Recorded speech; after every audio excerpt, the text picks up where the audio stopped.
తాకట్టులో ఉన్న బంగారాన్ని విడిపించి ఆ రోజు ఆన్లైన్ రేటుకే మేము కొంటాం. Sharma gold company.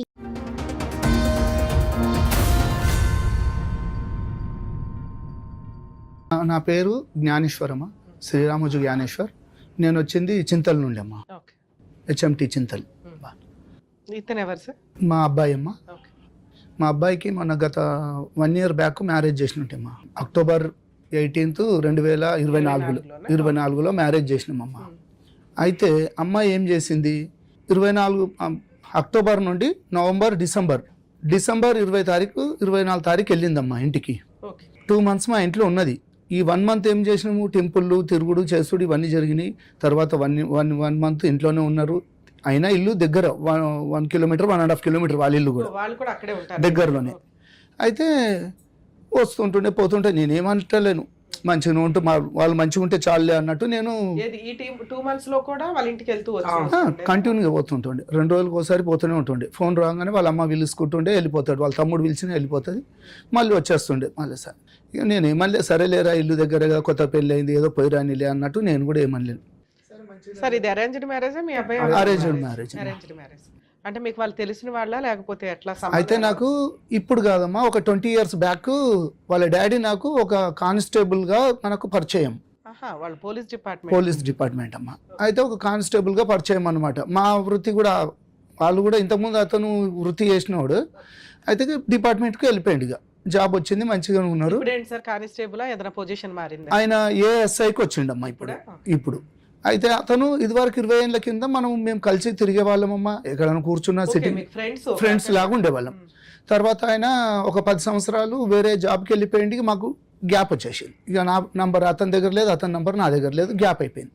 అయిపోయినాక ఒక రోజు ఏమైంది, మా బ్రదరు అంటే సడ్డకుడు ఒకరోజు అతనికి ఒక ఇల్లు చూపించారు అంట, రెంట్ పర్పస్. అయితే ఆ పర్పస్కు నేను ఒకసారి పార్టీ ఇస్తున్నానంటే సరే అని చెప్పేసి మా ఇంటికి అది తీసుకొని వచ్చాడమ్మా. అయితే అప్పుడు నన్ను చూసి మళ్ళీ నాకు కలిసిండమ్మా. కలిసే వరకనే అయ్యో ఈయన నాకు తెలుసు కదా మాధవచారి నువ్వు అంటే జ్ఞానేశ్వర్ అని చెప్పేసుకొని కలుసుకున్నామమ్మా, మంచిగా అయింది. తర్వాత ఇట్లా కూర్చున్నప్పుడు చేసినప్పుడు మా ఫిబ్రవరి మార్చో అమ్మా పెళ్ళి మనకు ఆగస్టులో అయింది కదమ్మా. పెళ్ళి ఆగస్టులో అయింది అంటే దానికన్నా ముందు 6-8 నెలల ముందే ఆ పరిచయం కలిసింది. కలిసే వరకనే మేము ఏం చేసినాం, సరే మా బ్రదర్కు అయితే మాకు ఫ్రెండ్షిప్ లాగా మళ్ళీ కలిసినామమ్మా. ఒక 15 ఎంతో డిస్టెన్స్ తర్వాత మళ్ళీ కలిసినాం. మా బ్రదర్ ఏం చేసిండు, మా బ్రదర్కు ఆల్రెడీ ఒక అమ్మాయిది ఫోటో ఇచ్చిండంట మా సడ్డకుడికి. అమ్మాయికి ఎవరైనా అబ్బాయి ఉంటే చూడు పోలీస్ డిపార్ట్మెంట్. ఇతను పోలీస్. ఒక అబ్బాయి ఒక అమ్మాయి అమ్మ. అమ్మాయి పెద్ద. నాకు ఒక అమ్మాయి ఒక అబ్బాయి, ఇద్దరు. ఈ అబ్బాయి పెద్దోడు, పాప చిన్నది. ఏం చేస్తారు సార్ మీరు? నేను SAP security ma'am, engineering complete చేసుకున్నాను. ఇప్పుడు ఇంటీరియర్ డిజైనింగ్ చేస్తున్నాను. ఆ అమ్మాయి కూడా జాబ్ చేస్తుంది? తను ఏం జాబ్ లేదు. మీ నాన్నగారు చూపించిన సంబంధం చేసుకోవాలని ఎందుకు అనుకున్నారు? అంటే చిన్నప్పటి నుంచి ఎవరు మాట వినట్లేదు కదా కుర్రాళ్ళు. చిన్నప్పటి నుంచి డాడ్ అంటే ఇష్టం, డాడ్ అంటే భయం. సూపర్. కొడతారా మీ నాన్న? కొడతాడు. బాగా పద్ధతిగా పెంచినట్టున్నారు కొట్టి. అంటే కొంచెం మా విశ్వబ్రహ్మణ్లో అది ఎట్లుంటుంది అమ్మ, కొంచెం పద్ధతిగా ఉండాలన్నట్టు. సూపర్. అయితే ఈ విధంగా మాకు పరిచయం అయిందమ్మా. పరిచయం అయినాక మాట మాధవచారి నీ బిడ్డది మ్యారేజ్ అన్నావు కదా, ఇక మా తమ్ముని కొడుకు కూడా ఉన్నాడు, ఒకసారి చూడు అని చెప్పేసి అన్నాడు. ఆ రోజు చూసిండు చేసిండు, సరే ఒకసారి మాట్లాడుకున్నాం. ఇక అట్లా కలిసిపోయినామమ్మా. ఇక పిల్ల బాగానే ఉందా, మీకు నచ్చింది అమ్మాయి? చూసారా? మాకు అప్పుడు చూపించలేడు. తర్వాత మళ్ళీ మాకు ఒక వీడియో పెట్టిండు, ఫోటో. ఆమె ఏది టీచర్ జాబ్ లాగా మాట్లాడుతున్నది అనమాట. అయితే ఏం చేస్తారంటే టీచర్ అని చెప్పేసి అన్నారు. టీచర్ అంటే బాబు చదువుకున్నాడు, అమ్మాయి చదువుకున్నారు, చాలు వాళ్ళిద్దరు ఆనందంగా ఉంటే మాకు చాలులే అనుకో. ఇక చూసినాక నేను చూపించారా? మీ అబ్బాయికి నచ్చిందా కనుక్కున్నారా? చూపించిన సార్, ఓకే అన్నారు. ఓకే అన్నారా మీరు? ఆ అమ్మాయి కూడా ఓకే అందా మీ అబ్బాయిని చూసి? అమ్మాయి కూడా ఓకే అన్నారు. అయినాక మనకు ఇక్కడ జరుగుతున్నాయమ్మా, ఇవి మాట్లాడుకుంటున్నాము, మంచిగానే కలుస్తున్నాము. ఈ 6 months 8 months లోపల మాకు ఏమైంది, మంచిగా పరిచయం. ఆయన డే బై డే డ్యూటీ అమ్మా, ఒక రోజు పోతే ఒక రోజు ఉంటాడు. అలా నాకు ప్రతి డే బై డే ఫోన్ చేసేవాడు, కలిసేవాళ్ళము. షాప్ కాడికి వచ్చేవాడు, నాది కార్పెంటర్ పడడానికి షాప్ అమ్మ. షాప్ కాడికి వచ్చేవాడు, ఇంటికి వచ్చేవాడు, బావాదా అనేసి మేము అందరం కలుసుకుంటే కలుసుకుంటే వెళ్ళేటోళ్ళం. ఇక సార్లే, ఇక నేను మంచిగా అనిపించింది. ఒకసారి ఏమన్నాడు, బావా మరి ఏంటి ఏం కథ, మరి అమ్మాయికి కూడా నేను పెళ్లి చేద్దాం అనుకుంటున్నాను, మరి ఏంది ఏం కదా అంటే నేను కూడా బాబుకు పెళ్లి చేయాలనే ఉన్నది బా, మరి ఇక మీరు చూడుర్రి ఓకే అనుకుంటుంటే మనము మాట్లాడుకుందాం అని చెప్పేసేసాను. సరే ఇక అయినాక సరే ఒక రోజు ఏం చేసిండు, కొంచెం నాకు ఎమర్జెన్సీ ఉంది, కొంచెం డబ్బులు కావాలన్నాడు. ఏంది బాబా దేని గురించి ఏంది అంటుంటే గోల్డ్ కొంచెం గిరువులో ఉన్నది, అది తీసి మళ్ళీ నీకు ఒక 10 daysలో ఇచ్చేస్తాను అని చెప్పేసి అన్నాడు. అప్పుడే బావా అనుకుంటున్నారా? అనుకున్నాడు. ఎంగేజ్మెంట్ ఏమన్నా ఎంగేజ్మెంట్ అవ్వలేదమ్మా, జస్ట్ ఊరికి మాట్లాడుకుంటున్నారు. ఒక ఈ టైంలో మిమ్మల్ని అప్పు అడిగాడా? మాకు ఎట్లా అంటే కలిసిపోతున్నాం ఇక రోజు ఫ్రెండ్షిప్ లో కలవటం వేరు సార్.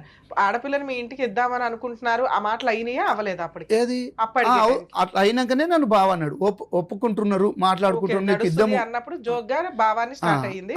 ఆ టైంలో మిమ్మల్ని అప్పు అడిగిండమ్మా. అంటే నాకు ఏమన్నాడు అంటే గోల్డ్ కొంచెం అంత గిరివి ఉన్నది, పెళ్లి టైంకి ఇడిపించాలి వస్తుంది, అది నేను పెట్టి మళ్ళీ మళ్ళా పెట్టేసి నీకు ఒక 10 daysలో నీకు రిటర్న్ చేసేస్తాను అన్నాడు. అంటే నేనన్నా అంతగానో డబ్బులు అంటే నా దగ్గర లేవు బావ అది ఇది అంటే, నువ్వు ఎట్లైనా ట్రై చేయి, నీ గురించి నాకు తెలుసు కదా, ఇంతగానో తిరుగుతున్నా చూస్తున్నా, నువ్వు ఒక ప్రొడ్యూసర్ లాగా సినిమా కూడా తీసినావు, అది అది ఇది అని చెప్పేసి అన్నాడు. సినిమా కూడా తీసారు? ఒక సినిమా కూడా తీసినాం. ఏది సముద్రుడు అమ్మా, సముద్రుడు మూవీ ఒకటి సినిమా తీసినాం. కొత్త హీరో సుమన్లో కొంచెం ఇది ఉంటాడు. అయితే నేను మొత్తం నాకు 4 పార్ట్నర్స్ ఉంటుంది మామ, నేను కొద్దిగా నా షేర్ కొంచెం అంత ఇచ్చినట్టు అట్లా కూడా లాస్ అయిపోయినానమ్మా. అదొక దగ్గర నాకు ఒక 50 లక్షల దాకా లాస్ పోయినా. అయితే ఆ సినిమా ఎప్పుడమ్మా అది 1920లో, అప్పుడు 21లోనేమో మొన్న ఒక 24లో రిలీజ్ అయిందమ్మా. అది 24ఏనా రిలీజ్? ఆ టైంలో మూవీని కూడా దొరకపోయి చూపించిన. సో మీరు ప్రొడ్యూసర్ రేంజ్ లో ఉన్నారు కాబట్టి కొంచెం గిట్టుబాటు అవుతుందిలే అనుకున్నాడు ఆయన కూడా. ఫైనాన్షియల్ గా మంచిగా ఉన్నాడు. అడిగారండి అప్పు? నాకు ఒక 5 lakhs అడిగిండమ్మా. ఇచ్చారా? 5 lakhs అడిగితే నేనన్నా ఫస్ట్ నా దగ్గర అంత డబ్బు లేదు బావ, నాకు దగ్గర ఒక 2 లక్షలు ఉన్నాయి బ్యాంక్, సినిమాకి పెట్టున్నారు ఆల్రెడీ పోయింది అదంతా ఇది అయిపోయింది కదా అంటే, నువ్వు ఎట్లన్నా చేసి ఇస్తావు, నాకు ఇది చేస్తావు అంటే నీకు 1 week 10 daysలోనే ఇస్తాను అంటే నేనేం చేసిన మా ఫ్రెండ్స్ వాళ్ళని కనుక్కొనేసేసి నా దగ్గర కొద్దిగా ఉండే అది ఇది చేసేసి ఆయనకు ఒక 5 లక్షలు, నేను ఒక 3 lakhs ఏమో మన బ్యాంకుకి ఇద్దరం పోయి ఉన్న 3 lakhs ఆయనకు ట్రాన్స్ఫర్ చేసిన, మళ్ళీ ఒక 2 లక్షలు క్యాష్ ఇచ్చిన. ఇవి తీసుకొని వెళ్ళి అదే రోజు బ్యాంకుకి వెళ్ళిండమ్మా. అది మా దగ్గరనే ఉంటుంది ఇండియన్ బ్యాంక్. ఆ బ్యాంకులో వెళ్ళిండ్రు, అబ్బాయి వాళ్ళ కొడుకు ఇతను ఇద్దరు వెళ్ళిర్రు. నన్ను రమ్మన్నాడు, నేను రాను, మీదేముందో లావాదేవీలు ఏముందో చూసుకోరి, నేను కిందనే ఉంటానని చెప్పేసి కింద బయట కూర్చున్నానమ్మా. వాళ్ళు పోయిర్రు, ఒక గంట సేపు ఆడ ఏం జరిగిందో చేసుకున్నారు, వచ్చేసారు. వచ్చినాక మంచిగా కలిసినాం పోయినాం. ఇక ఎప్పుడైనా ఎమర్జెన్సీ అంటుంటే బావ నాకు ఒక 50,000 ఈడ కొంచెం ప్రాబ్లం. ఎంత ఇచ్చారు ఇప్పటికి? నేను దగ్గర ఒక 5 lakhs కాకుండా ఇంకో 2-3 లక్షల దాకా అవి ఫోన్ పేలలో చేసినాం. ఫోన్ పే పెళ్లికి ముందు పెళ్లి తర్వాత కూడా కంటిన్యూ అయింది? పెళ్లికి ముందు కొన్ని అయినాయమ్మా, 5 lakhs అయినాయి, మళ్ళీ కొన్ని అయినాయమ్మా ఫోన్ పే ద్వారా. అది నాకు డేట్లతో సహా మన ఫోన్ పేలో ఉన్నాయమ్మా. అయితే పెళ్లి అయిన తర్వాత అంటే పెళ్లికి ముందు అల్లుడు వాళ్ళ నాన్న దగ్గర నుంచి అప్పు తీసుకుంటూ వచ్చాడు, హ్యాండ్ లోన్ అని కానీ లేకపోతే ఫ్రెండ్షిప్. ఇక మంచిగానే మేము ఇద్దరము మంచిగా కూర్చునే వాళ్ళమమ్మా. వాళ్ళ ఇంటికి మేము పోయేవాళ్ళం, మా ఇంటికి మేము కూర్చునేటోళ్ళం, డ్రింక్ వేసేటోళ్ళం, చేసుకునేటోళ్ళం. వాళ్ళ ఇంటికి నేను పోయేటోని కూర్చుని పెట్టేటోళ్ళు, మా ఇంటికి వచ్చేటోళ్ళు, మేము కూర్చుని పెట్టేటోని. ఇట్లా మాకు ఇద్దరికి ఈ పరిచయాలు అయిపోయినాక ఇట్లా ఇచ్చుకుంటూ చేసిన. ఇక మళ్ళీ బొట్టు ఫంక్షన్ ఒకటి పెట్టుకున్నామమ్మా. బొట్టు ఫంక్షన్ పెట్టుకుంటే మేము ఏం చేసినాము, అమ్మాయికి ఒక రింగ్ ఇచ్చినాం. అయితే వాళ్ళు ఈవినింగ్ మా దగ్గరకు వచ్చేసి మీకు కూడా బొట్టు ఫంక్షన్, మేము కూడా మా అబ్బాయి అనుకున్నాను. బావ నా దగ్గర డబ్బులు లేవు, ఒక 30,000 అని చెప్పేసి అంటే నేను ఇమ్మీడియట్లీ అప్పుడు సాయంకాలం కొట్టేసిన. అదే రోజు 30,000 అంటే 30,000 మీరే కొనుక్కున్నారనమాట. ఆ 30,000 ఇచ్చినాక ఏం చేసిండమ్మా, అందులోకి వెళ్ళి తెచ్చిండ. ఇక నాకేం తెలియదు, నాకు డబ్బులు లేవా, రింగ్ తీసుకురావడానికి కూడా లేదు, మీరు రింగ్ పెట్టిర్రు, నేను కూడా పెట్టాను. మీరు ఎందుకు ఆ సంబంధం చేసుకోవాలనుకున్నారు? ఆడపిల్లలు దొరకట్లేదా లేకపోతే ఏంటి? మీరు ఫైనాన్షియల్ ఉన్నంతలో బాగున్నారు. ఒక ఆడపిల్లని ఇచ్చే వాళ్ళ తండ్రి ఇలా అప్పులు అడుగుతున్నాడు అంటే ఇదేదో తేడా కొడుతుంది. పైగా రేపటి రోజున డిపార్ట్మెంట్ నేను ఎటు చుట్టూ తిరగాలని మీకు ఆ రోజు ఏమి నాకు అది అనిపించలేదమ్మా. ఈయన ఒక డిపార్ట్మెంట్, నాకు జర కొంచెం ఏదైనా ఇబ్బంది పడినా చేసినా కానీ జర మా ఎంపుడు అని అంటే కొంచెం బయట కొంచెం పవర్గా ఉంటుంది అన్నట్టు నేను ఆ ఆలోచనలో పోయినా కానీ ఇస్తానంటున్నాడు. ఈ 5 లక్షల అమౌంట్ తీసుకున్నప్పుడు, ఈ 5 లక్షలు తీసుకుంటున్నప్పుడు నాకు చెక్స్ ఇస్తున్నాడమ్మా. చెక్స్ ఇస్తానంటే సరేలే బావ నేను వేరేటోళ్ళ దగ్గర ఒక 2 లక్షలు తీసుకుంటున్నా, 3 లక్షలు వీళ్ళకి వెళ్ళి ఇస్తున్నా, సరే నీకు అవసరం అంటే ఇద్దరు చెక్స్ కూడా తీసుకోలేనమ్మా, వద్దని చెప్పినా నేను. ఇక ఈ పిల్లనే ఇస్తున్నావు బావా, నాకు ఇక చెక్కులతో నాకేం పని ఉంటుంది అని చెప్పేసి చెక్కులు కూడా వద్దన్నా. పిల్లని ఇస్తున్నావు బాబా, చెక్కులు వద్దు కాదు, ఇయ్యం పిల్లాడిని ఇస్తున్నాను బాబా, చెక్కులు ఏమన్నా ఇవ్వని అడగాలి. ఇక్కడ ఇస్తున్నది పిల్లాడిని అండి, మనం కాపాడుకోవాల్సిన పరిస్థితులు ఇప్పుడు పిల్లలు మగ పిల్లల విషయంలో ఇలా జరుగుతుందని నాకు తెలియదమ్మా. 1-2-3 పంచాయతీలకు దొరకపోయిన నుండి ఈయన మంచిగానే మాట్లాడుతుండే, ఏదన్నా ఉంటే ఇగో ఇది ఇది అని చెప్పేసి అంటే నాకు కూడా మంచిగా అనిపించింది. ఆడవాళ్ళకి తప్పు ఉంటే ఆడవాళ్ళకు చెప్తున్నాడు, మగవాళ్ళకి తప్పు ఉంటే మగవాళ్ళు అరే ఏదైనా మంచిగానే చెప్తున్నాడు కదా, న్యాయంగానే మాట్లాడుతున్నాడు అన్నట్టు నేను ఏం వద్దన్నారు. ఇది నేను వద్దన్నానమ్మా. చెక్స్ కూడా ఇస్తాను. పెళ్లి విషయం ఎట్లాగా ఏంటి, పెళ్లి ఎట్లా జరిగింది, పెళ్లి ఎట్లా జరిగింది అంటేనమ్మా, ఇవన్నీ జరుపుకుంటూ వచ్చినాయి. ఆయనకు అవసరానికి నేను ఇచ్చిన ఒకటి ఎంగేజ్మెంట్ చేసిర్రు సార్. బొట్టు ఫంక్షన్ లో ఉంగరాలకే మీ దగ్గర అప్పు తీసుకున్న వ్యక్తి పెళ్లిలో మరి మగపిల్లోడికి ఏమన్నా అయితే నాకేం చెప్పిండమ్మా, గోల్డ్ ఏమన్నా ఇవ్వలేడమ్మా, డౌరీ ఏమన్నా ఉందా? యాక్చువల్లీ డౌరీ అనగానే పెళ్లి ఖర్చుల నిమిత్తం ఏమన్నా అట్లా ఉందా? ₹1 ఇచ్చింది లేదమ్మా. ఆయన నాకేం చేసిండంటే ఎంగేజ్మెంట్ అవుతుందమ్మా, ఎంగేజ్మెంట్ అవుతుంటే ముందే చెప్పిండు, ఒక రోజు 2 రోజుల ముందే చెప్పిండు, బావ మళ్ళీ నువ్వు నన్ను ఆడ డబ్బులు అవి బంగారం అని అడగకు, నేను తర్వాత నీకు పెడతాను, నీకు ఇస్తాను, పెళ్లి వరకు ఇష్టంతో ఎప్పుడైనా కుదిరితే చేస్తా, పెళ్లి వరకు నేను చేసిస్తా. ఇప్పుడైతే నా దగ్గర ఒక 1 మంత్ ముందు అట్లా అయ్యింది కదమ్మా ఎంగేజ్మెంట్, 1 మంత్ 1.5. అయితే ఆ తర్వాత ఇస్తాను అని అంటే నేనేమన్నుంటే పంతులు కూడా అడిగిరమ్మా, ఇచ్చేడుతుంటే ఆడ లావాదేవీలు పెట్టుకున్నాలి కదా అన్నట్టు వాళ్ళ ఇష్టం, నువ్వు ఎందుకు అడుగుతున్నావు, నీకు అవసరమా అని చెప్పి పంతుల్ని బెదిరించిండు. బెదిరిస్తే నేనేమన్నంటే పంతులతో మాట్లాడుకున్నాం, మేమంతా సెటిల్ అయిపోయింది పంతులు, మాకు మీరేమి దీంట్లో ఏమి అడగకండి అని చెప్పేసేసాను. ఆయన కార్యక్రమం ఆయన చేసేసిండు అమ్మ. అయితే ఇక ఎంగేజ్మెంట్ అయిపోయిందమ్మా. ఎంగేజ్మెంట్ అయితే ఈ మాట కూడా చెప్పిండు, మా అమ్మాయి ఎవరు కాలు మొక్కదు, నువ్వు మళ్ళీ పెద్ద మనుషులను కూర్చుని పెట్టి మీ అన్నల్ని అక్కల్ని వదినాలు పెట్టి కాలు మొక్కే మనవు, ఆమె మొక్కదు అన్నది. నేను సరేలే బావ అని చెప్పేసి దాన్ని కూడా ఒప్పుకున్నా, సరే కాలు మొక్కపోతే ఏముందిలే అని చెప్పేసి. ఇక ఈ విధంగా మాకు మంచిగా కొంచెం ఆయన గురించి నాకు ఇది అనిపించి నేను సరే నేను అన్నిటికీ ఓకే అనుకుంటూ వచ్చిన. మీరు ఎంగేజ్మెంట్ నుంచి మ్యారేజ్ లోపు అమ్మాయితో మాట్లాడారా? బాగానే మాట్లాడుకునే వాళ్ళం ఇద్దరు. అంటే ఊరికే ఏదో టాపిక్ తీసుకుంటది, మా డాడీ మీకు 2 లక్షలు ఇవ్వాలా, మీకు కోట్లు ఇవ్వాలా, ఎందుకు అసలు ఆ టాపిక్ లేదు కదా మీ నాన్న దగ్గర. ఈమె తీసే టాపిక్ నాకు ఫోన్ చేస్తుంది, ఫోన్ చేసి రింగ్ పెట్టాం కదా అంటే అది మేము కొనుక్కున్నారు. ఇంకోటి ఎంగేజ్మెంట్ రోజు మేడం నాకు 2.5 grams ఫస్ట్ రింగ్ తీసుకొచ్చారు, అది రీపోయింది. అది రీపోయిన తర్వాత మళ్ళీ ఏం చేసి మళ్ళీ బంగారం షాప్ పోతే పైసలు కట్టాలని చెప్పేసి డాడీని పంపించాడు. డాడీ పోయి మళ్ళీ 13,500 రూపీస్ ఎక్స్ట్రా చేసుకొని నాకు ఇంకో రింగ్ తీసుకొచ్చాడు. నువ్వేం తీసుకొస్తావు నాన్న, నువ్వు పెళ్లి పెద్దవి, నువ్వు నాకు డాడీవి, నువ్వు వాళ్ళకి పల్లి చేస్తున్నావు ఏంటంటే పోనీ బేటా అని. సరే ఆయన ఫ్రెండ్షిప్ లో 2 వైపులా కలిపి చేసుకుంటున్నాడు అనుకుందాం.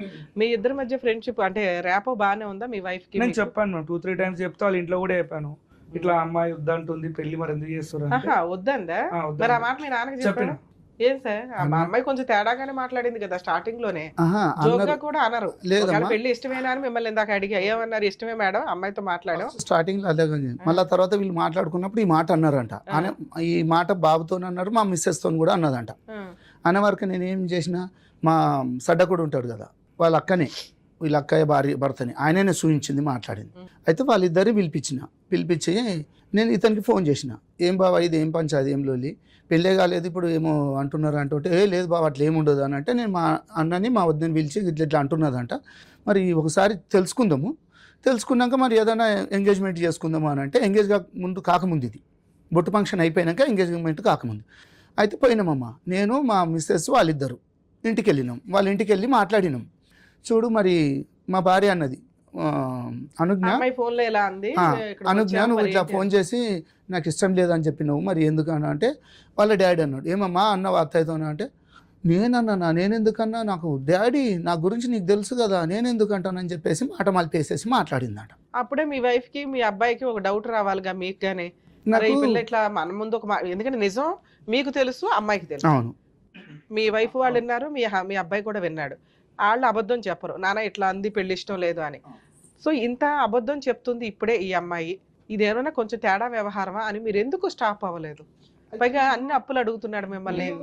ఏంటంటే ఒక నమ్మినమ్మా ఆయనని. మెయిన్ రీజన్ అంటే మేడం ఇక్కడ డే బై డే తాగడం అయింది.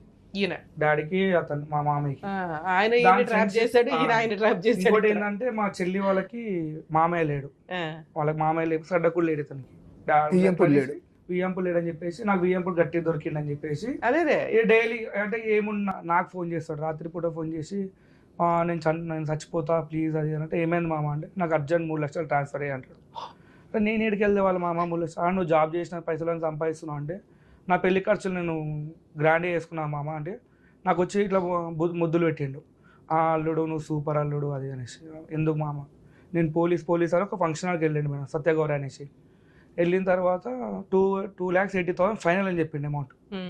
వాళ్ళు ఏం చేసారు ఇట్లనే అల్లుడు ప్లీజ్ రిక్వెస్ట్ చేస్తున్నాను ఆగండి మామనే. అంటే మీ నాన్నకి తెలిసి నీ దగ్గర డబ్బులు అడుగుతాడా తెలియకుండా? మీ దగ్గర మీ ఏటీఎం కార్డు, ఆయన దగ్గర ఆయన ఏటీఎం కార్డు. నాకు ఇట్లా ఫోన్ చేసుకుంటా కూర్చొని అట్లా మాట్లాడు ఫంక్షన్ అంటే నేను అటు ఇటు కొద్దిగా ఇన్ఫ్లుయెన్స్ వాడుకొని 1.5 lakhs ఫంక్షన్ హాల్ ఫైల్ చేసిన. అబ్బా బంగారం అల్లుడు నువ్వు ఒక ఫోన్ చేయాలి. ఇప్పుడు మీ నాన్న ఉద్దేశం ఏంటో తెలుసా? మీ మామగారు డిపార్ట్మెంట్ ఎక్కడికి వెళ్ళినా ఇలా వెళ్ళి నుంచోవచ్చు, ఫంక్షన్ హాల్ డబ్బులు కూడా తగ్గుతాయి అందులో. కానీ ఆయన వెళ్ళి రికమెండ్ చేసుకున్న దానికంటే కూడా మీరు వెళ్ళి రికమెండ్ చేసుకుని తక్కువ చేశారు. నేను రికమెండ్ కూడా చేయలేదు, డైరెక్ట్ మాట్లాడడం వల్ల డైరెక్ట్ ఓనర్ కి కాల్ చేసిన, అన్నది నా పెళ్ళి అన్న అంటే అయ్యా తమ్ముడు నీ పెళ్ళ సరే 1.5 lakh ఇచ్చేసాను లాస్ట్ అనేసి. ఓ అల్లుడు నువ్వు సూపర్ అల్లుడు నీ కాలు మొక్కేస్తాను అంటే వచ్చి ఇంటికి వచ్చాడు, బావా నీ కొడుకు సూపర్ అది అని చెప్పాడు. నెంబర్ ఆఫ్ మళ్ళీ బాటిల్ పట్టుకున్నాడు, మళ్ళీ స్టార్ట్ మళ్ళీ దిగ్విజయంగా అయిపోయిన తర్వాత కొన్ని రోజులకి ఇట్లా అన్న డాడీ జర తేడా కొడుతుంది. ఇంకోటి ఏంటంటే అదే పెళ్లి మండపంలో నాకు కాలర్ బట్టి గుంజేసిండు, ఏమైంది లేట్ వచ్చినావు అనేసి. నాకు వద్దు నాన్న పెళ్లి మండపంలో నేను ఏడ్చిన వెళ్ళిపోదాం, పెళ్లి రోజు ఇట్లా గుంజేసిండు నాన్న. ఎందుకు అప్పటిదాకా యాక్చువల్లీ ముహూర్తం మేము లెవెల్ 55 ఉంది, ఇట్లా వాళ్ళ ఇంటికి వచ్చి నాకు ఇలా ఆరతి పెట్టి తీసుకెళ్ళాలి కదా, నాకు లేవు అట్లా నాకు పద్ధతి లేవు, రమ్మన్నప్పుడు రావాలి టైంకి అంటే అదేంది అని చెప్పేసి అంటే నన్ను వేరే కార్లో పంపించారు. మీరంతా ఒకే వైపుగా ట్రెడిషన్ ఆ ఏరియాలో ఎలా ఉంటుంది, మీ క్యాస్ట్ లో ఎలా ఉంటుందో అలా ఫాలో అవ్వాలి కదా, మీకుండి వాళ్ళకి లేకపోవడం ఏంటి? వీళ్ళు ఇట్లా చెప్తారు. అయితే నేను ఒక కార్లో వచ్చేసిన, డాడీ వాళ్ళు ఎంత కార్లో ఉంటే నేను ఏమన్నా ఆగండి మామ మా డాడీ వాళ్ళు ఇస్తాను నేను లోపలికి వస్తాను అంటే మీ డాడీ వాళ్ళు దాన్ని గుంజేసిండు. గుంజగానే నేను ఏడ్చిన పెళ్లి మండపం నాకు వద్దు నాన్న నాకు భయం అవుతుంది నేను చేసుకోను అంటే మమ్మీ డాడీ ఫుల్ ఏడ్చినాం ఇద్దరం. ఇక డాడీ ఏం చేసిండు లేదు తప్పదు అని ఫటాఫట్ పెళ్లి మండపంలో చేపించేసాడు. అప్పటికి నా క్రౌడ్ చాలా పెద్దది, నేను నా చెల్లె పెళ్ళి నేను నాకు ఫుల్ గ్రాండ్ చేసిన, నా ఇస్తుంటా అని చెప్పి డాడీకి కూడా తెలియదు నేను ఖర్చు ఏం పెట్టినా తెలియదు. భారత్ ఇవన్నీ చాలా పెట్టారు మీరు. నేను ఓవరాల్ నాకు ఖర్చు 8 lakhs వచ్చింది మేడం. నాది అంటే నా వీడియోస్ ఉన్నాయి మీకు ఇచ్చి పెడతా. వాళ్ళు కూడా వచ్చి నా కాలు మొక్కి రబ్బా ఇంత పెద్ద గ్రాండ్గా చేసినావు భరత్ అంటే ఇట్లా పోల్ లైటింగ్ ఉంటాయి కదా మేము పెద్దవి అవన్నీ పెట్టి డాడీ కూడా తెలియదు అవన్నీ అంతగా గ్రాండ్గా చేసుకున్నా. ప్రీ వెడ్డింగ్ చేసుకున్నాను, ప్రీ వెడ్డింగ్ కూడా నేను ఏం ఖర్చు పెట్టినా అడగలేదు నాకు. అంటే వీళ్ళిద్దరే డైలీ తాగుడు అది దేనికి చేసుకుంటున్నావు ప్రీ వెడ్డింగ్ అట్లా ఏం లేదు, ఫోటోగ్రాఫర్ ఇవన్నీ పెద్ద తీసుకున్నాను అన్నీ చేసుకున్నాను. పెళ్ళైన 2 రోజులకి లొల్లి స్టార్ట్. ఫస్ట్ నైట్లు జరిగినాయి అర్థం కాలేదు. కోఆపరేట్ చేసిందా ఫిజికల్గా? కొద్దిగా ఫస్ట్ స్టార్ట్ చేసింది, అందులో ఏడవడం స్టార్ట్ చేసింది. నేను బండల మీద వండుకుంటాను, వచ్చి చెప్పాను ఇంట్లో నాన్న పిల్ల ఇట్లా చేస్తుంది సైకో చేస్తుందా అంటే అదురు ఏమంటారు ఇట్లా అవుతుంది అని చెప్పారు. దాని తర్వాత చూసుకున్నా అటు ఇటు ఫుల్ టార్చర్ పెట్టేస్తాడు. నాకు ఫోన్ చేస్తాడు, హలో ఏడున్నావు అంటాడు. చెప్పండి మా అంటే అల్లుడు అని రెస్పెక్ట్ ఉంటుంది, అయిపోయింది. ఏడున్నావు ఇంట్లో చికెన్ వండిపోయి అందా తినడానికి రా అంటాడు. అరే ఇదేంది మన డాడీ ఇట్లా పిలుస్తుండు అంటే వాళ్ళకి పద్ధతి అంటాడు. అరే పద్ధతి ఒక అల్లుడిని నేను ఇంటికి కోసం నాకు వాల్యూ అంటే వచ్చినావా నమస్తే కూర్చో అంటాడు ఇంటికి పోతే. మళ్ళీ ఇంకొకటి కొత్త పెళ్ళి అయింది మేడం, ఒక రూమ్ అని ఇయ్యాడు మేడం. ఆమె వాళ్ళ వండుకుంటుంది, నన్ను ఇంకో ఈ రూమ్లో వండి పెడతారు. వాళ్ళిద్దరు కొత్త పెళ్ళి అని చెప్పేసి వాళ్ళిద్దరు ఆ రూమ్లో ఉంటారు. నేను వాళ్ళ ఇంటికి పోతలే అంతే కదా. నేను చేసిన ఏంది నాన్న ఈ కర్మ, నాకు ఇంత మంచి లైఫ్ నాకు నాశనం చేసిన, నన్ను వద్దొద్దు అన్న కూడా ఆగలేవు నువ్వు అంటే ఏమన్నా మంచోడు అనుకున్నా. ఇక రాత్రి పూట 1 o'clock 2 o'clock ఇలా ఫోన్ చేసి నాకు అర్జెంట్ 1,00,000 రూపాయలు, నాకు అర్జెంట్ 30,000 అంటాడు. అది ఊరికే పైసలు అడుగుతుండు. మ్యారేజ్ అయిన తర్వాత ఏమన్నా మీరు ఇచ్చారా మీ నాన్నకి తెలియకుండా? నేను ఇవ్వలేము, నేను ఏమన్నా డాడీకి చెప్పేస్తాను. మీ నాన్నకి తెలిసి ఎంత ఇచ్చారు? నేను అంతే డాడీ అమౌంట్ తీసుకొచ్చి మళ్ళీ ఇచ్చేస్తాను అంతే. అంటే నా పేరు చెప్తాడు డాడీ కొడుకు దగ్గర. సరే అమ్మాయి ఎప్పటిదాకా మీతో కాపురం చేస్తుంది? October 18th పెళ్ళి అయింది. అటు ఇటు పోయేసరికి December 17th రోజు December 15th నుంచి ఆమె కడుపున వస్తుందని చెప్పారు మేడం. అయితే నేను ఇంట్లో అయిపోయి నేను ఆఫీస్కి వెళ్ళిపోయినా, హాస్పిటల్ తీసుకెళ్ళినా. మమ్మీ తీసుకెళ్ళిన తర్వాత ప్రెగ్నెంట్ కన్ఫర్మేషన్ వచ్చింది. వాళ్ళు ఏం చేశారు అంటే రాలేరు మేడం, వస్తున్నా అని రాలేరు. నాకు కన్ఫర్మేషన్ ప్రెగ్నెన్సీ కన్ఫర్మేషన్ అయింది. ఆమెకి అప్పుడు డేట్ రాలేనప్పుడు వచ్చింది, డిసెంబర్లో అయింది. అయితే నేనేం చేసిన, నేను వాళ్ళకి ఫోన్ చేసుకున్నా, మామయ్య మీరు తాత అవుతారు అనేసి. హ్యాపీ లేదు వాళ్ళకి ఫేస్, అర్థమైంది. నేను ఒకటే మాట, నేను వాళ్ళ ఇంటికి పంపా డాడీ అనేసి అన్న. లేదు పద్ధతి ఉంటుంది, వాళ్ళ ఇంటికి పంపాలంటే ఆ బాధ వాళ్ళకి ఏమైనా అయితే నువ్వే బాధ తీసుకుంటావు డాడీ అనేసి అన్న. డిసెంబర్ 25th రోజు వాళ్ళ ఇంటికి వెళ్ళింది మేడం. వస్తలేదు, నేను ఫోన్ చేసి వస్తలేదు. కరెక్ట్ మళ్ళీ జనవరి 7th 8th రోజు నాకు ఫోన్ చేసి ఇట్లా హార్ట్ బీట్ లేదు, నువ్వు ఎవరు చెప్పకు అని చెప్పేసారు వాళ్ళ ఇంట్లో ఫోన్ చేసి. నేను హైటెక్ సిటీ రోడ్ మధ్యలో ఉండేసి నేను ఏడ్చుకుంటా మా డాడీకి ఫోన్ తిట్టేసిన, నువ్వు ఎట్లా డాడీ పోయినావు నాకు తండ్రి. సరే మీరు కూడా వెళ్ళి మెడికల్ గా నేను వస్తాను మావయ్య అని వెళ్ళి చూడొచ్చు కదా, వెళ్ళినా నిజంగా వీళ్ళు చెప్తున్నది నిజమా కాదా అని. వెళ్తేనే నన్ను ఊకేసారు మేడం హాస్పిటల్ నుంచి. ఎందుకని? ఆ హాస్పిటల్ నుంచి నేను అడిగిన రీజన్, అంటే ఒక రీజన్ ఉంటుంది కదా, అవును ఎందుకు పోయిందో రీజన్ ఉంటుంది. ఇప్పుడు చికెన్ తిన్నందుకు పోయిందా అని, హార్మోన్స్ వల్ల లేదు, ఈ టైంలో హార్ట్ బీట్ లేదని చెప్పి నన్ను డోర్ పెట్టేసి వెళ్ళిపోయింది డాక్టర్. ఆయన మ్యాన్ప్లేట్ చేసిండు డాక్టర్ని నీలోఫర్ హాస్పిటల్లో. నేను పొద్దున రమ్మంటే 10 o'clock రమ్మంటే 10 o'clock రెడీ వెళ్తున్నా. ఆ రిపోర్ట్స్ తీసుకొని మీరు సెకండ్ ఒపీనియన్కి వెళ్తే తెలుస్తుంది కదా. నేను అడిగినా మ్యామ్, రిపోర్ట్స్ కూడా ఇవ్వలేరు. నేను రిపోర్ట్లు అడిగినా, మళ్ళీ నేను ఫైట్ చేసిన, ఒక 4 months నేను ఫైట్ చేసి మళ్ళీ ఏప్రిల్ తను తెచ్చుకున్నా. ఎందుకంటే నా లైఫ్ అంటే నేను ముందు డాడీ చెప్పిన, నేను 100 మంది దగ్గరికి వెళ్తాను, నాకు నా పిల్లం కావాలని చెప్పేసి నేను ఫైట్ చేసి తెచ్చుకున్న 4 days మళ్ళీ వెళ్ళిపోయింది. నాకు కడుపు నొస్తుంది. కరెక్ట్ 2:30 కడుపు నొస్తుంది అంట మేడం రాత్రి. నేను 2 o'clock ఇంటికి వస్తాను, 2:30 కడుపు నొప్పి స్టార్ట్. ఎందుకు వస్తుందని మళ్ళీ హాస్పిటల్ తీసుకెళ్ళినా, అన్ని టెస్ట్లు చేపించినా ఏం లేదు, నెగిటివ్ మొత్తం. అరే ఏంది ఇంతగానం చేస్తున్నా, నాకు ఇది ఏం టార్చర్ అని నేను బండల పైన వండుకుంటాని పంపించేసిన ఇంటికి. వాళ్ళు వెళ్ళిపోయారు, కొట్లాడి వెళ్ళిపోయారు. మళ్ళీ వస్తలేదు.